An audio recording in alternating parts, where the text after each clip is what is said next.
Hello, I'm Abdul Muit, an AI developer living in Bangladesh, the most polluted country in the world. The air in Dhaka is so toxic that living here is like smoking 3 to 5 cigarettes a day. It's a silent killer, robbing young people like me of up to 7 years of life expectancy. If we don't take any action now, we may not have much time left to spend time with our families and friends. To breathe clean air, I use masks and air purifier. But the tragedy is, even using air purifiers can guarantee clean air for me. Do you know why?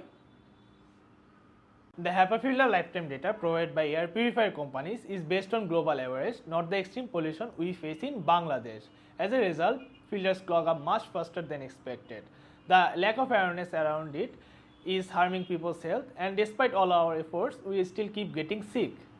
At Smart Air Bangladesh, we are building an AI-powered solution that analyzes local air pollution and filter usage data in real time and sends personalized alerts to change our filters on time. Introducing AirPing, an AI-powered automated WhatsApp notification system tailored for Bangladesh.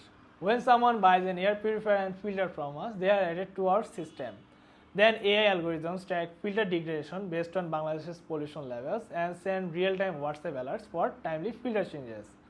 It will send AI-based automated WhatsApp notification about high air pollution and guide users on the efficient use of air purifiers. In the future, it can be added in our mobile app as well. It's a simple solution with a big impact. It removes the guesswork and makes filter changes easy and timely for our 1600 users. It also gives them peace of mind knowing that their air purifiers are working effectively and keeping them healthy. With scale and awareness, it could safeguard millions of Bangladeshis from respiratory illness, prevent chronic diseases, and help us breathe safely. If it works here, we can take it to the world. If you are a tech company working to create meaningful impact, we need your support to refine our model, improve prediction accuracy, and implement AirPing seamlessly in our mobile and other messaging platforms. Thank you for listening. Together we can turn smart data into cleaner air, improving and empowering the lives of millions.